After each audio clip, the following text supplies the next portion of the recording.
রাধে রাধে, কেমন আছো সবাই? আশা করি ভালো আছো, আমিও ভালো আছি। আমি মৌসুমি, তো নিয়ে এসেছি আমার আর একটা দিন। তো আমার ভিডিওগুলো তোমার কেমন লাগে, মানে তোমাদের কেমন লাগে তোমরা কমেন্টে অবশ্যই জানাবে। তো চলো ভিডিওটা স্টার্ট করা যাক। সকাল হয়ে গেছে, অনেক সময় হয়ে গেছে। তারপর চলে এসেছি ফুল তুলতে। ওই দিকের কাজগুলো সব কমপ্লিট করে ফেলেছি। আর তোমাদের দাদাভাইয়ের যেহেতু আজকে ছুটি আছে, আমার রান্নাটা লাগবে না, তার জন্য আজকে আর রান্না করিনি। তাই ফুল তুলতে চলে এসেছি। অনেক সকালেই ওঠা হয়েছে, আর সকাল সকাল উঠে ঘরের কাজগুলো কমপ্লিট করে এই দিকে এসেছি। আজকে পুজোটা আমিই দিয়ে দেবো, কারণ আমার হাতে আজকে অনেক সময় আছে, আর বাড়তি কাজগুলোও করা লাগবে। সবই তোমাদের সঙ্গে শেয়ার করব যতটা পারবো। আজকে কিন্তু ছেলেরও ছুটি, যেহেতু আজকে রবিবার। আর ছেলের স্কুল ছুটি থাকলে কি হবে, ছেলের কিন্তু টিউশনই আছে। টিউশনে 10টা থেকে এক জায়গায় আছে, তারপরে 3টে থেকে আর এক জায়গায় আছে। মানে আমার ছেলে নাজেহাল অবস্থা টিউশনি পড়তে পড়তে। কি করব বলো, 7-এ পড়ে, দুটো টিউশনি তো দেওয়াই লাগে, তাই না? আর যখন 8-এ উঠে যাবে তখন ভেবেছি যে আর একটা টিউশনি বাড়িয়ে দেবো, কারণ ইংলিশটা আলাদা আর এক জায়গায় পড়াবো। এবার আমি জানি না আমার ছেলে কি এই চাপটা নিতে পারবে কিনা, আমি জানি না। তবে দেখা যাক, ইংলিশটা এক জায়গায় দেবো, আর যদি অন্য জায়গায় পড়ায় আলাদা করে, তখন নয় ভাবা যাবে যে ছেলেকে কটা টিউশনি দেবো। আর আমার ছেলে যেহেতু চাপটা নিতে পারে না, সে ভেবে দেখবো পরে যখন 8-এ উঠবে। এখন তো 7টা পাস করুক, তাই না? আর ও কি বলো তো, পড়াশোনা করে, সব সময়ই করে, কিন্তু মনে রাখতে পারে না। এটাই হচ্ছে ওর সমস্যা, মানে পড়াশোনা করে। আর এইখানে বসে বসে আমি জল খাচ্ছি, আমার ছেলে কিন্তু আমার সামনে বসেই পড়ছে, কিন্তু ওকে তুলিনি। ও পড়ছে, বলছে মামাকে এখন তুলো না, তাই আমি এখন ওকে তুলিনি ভিডিওতে। আমি এখানে জল খেয়ে নিচ্ছি। আর ও অনেক সময় উঠেছে, উঠে ও এখন অঙ্ক করছে, কারণ ওর এখন পড়া আছে। 1 ঘন্টা পরেই ওর পড়া। তারপরে ওকে আবার খেতে দেবো, খেয়ে টেয়ে স্নান করে তারপরে ও বেরিয়ে যাবে। আবার যখন আসবে, এসে আমার তখন দুপুরের রান্না হয়ে যাবে। আর দুপুরে খেয়েটে তারপর আবার বেরিয়ে যাবে আর এক জায়গায় পড়তে। তাহলে আজকে আর রাত্রিবেলা ওর অন্য জায়গায় পড়তে যাওয়া লাগবে না, মানে দিনের বেলায় পড়াটা পড়িয়ে দেবে। আর বিকেলবেলা তো ঝড় বৃষ্টি হয়, আর তার জন্য, আর যেহেতু অনেক দূরে পড়তে যায় আমার ছেলে, বিকেলবেলা ঝড় বৃষ্টি হয় বলে এখন তাড়াতাড়ি করে পড়িয়ে দেবে। তারপরে সকালবেলা আমি বানাচ্ছিলাম ডিম টোস্ট।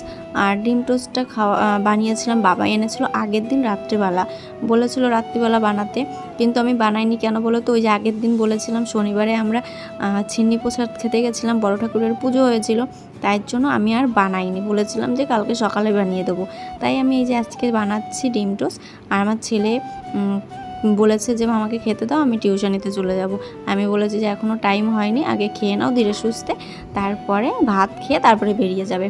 আর আমি এইখানে দেখো কাঁটা চামচ দিয়ে খাচ্ছি, মানে এত ঢং দেখাতেও পারি, মানে কি বলবো।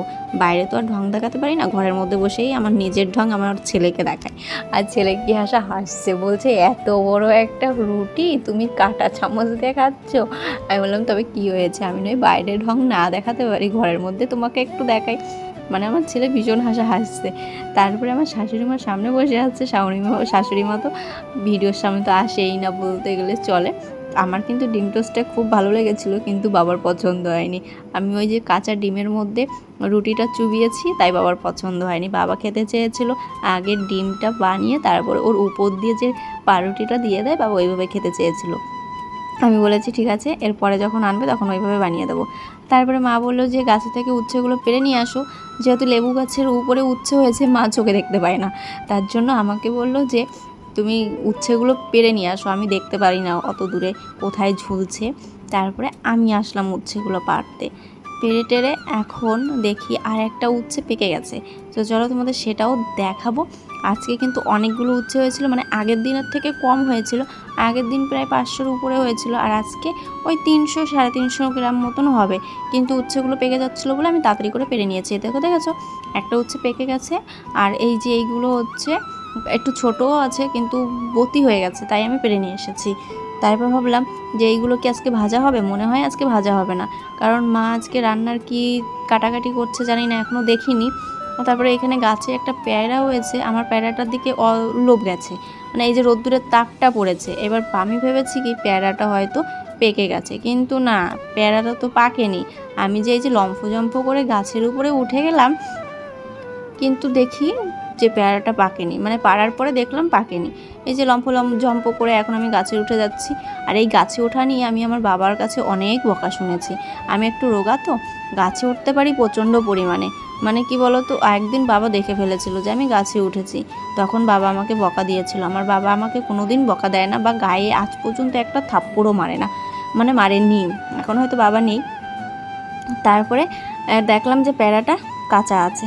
তো চলো, তারপরে সন্ধ্যার সময় চলে এসেছি চা বানাতে। আর ভিডিওটা এই পর্যন্তই, ভিডিওটা আমি আর বানাতে পারিনি।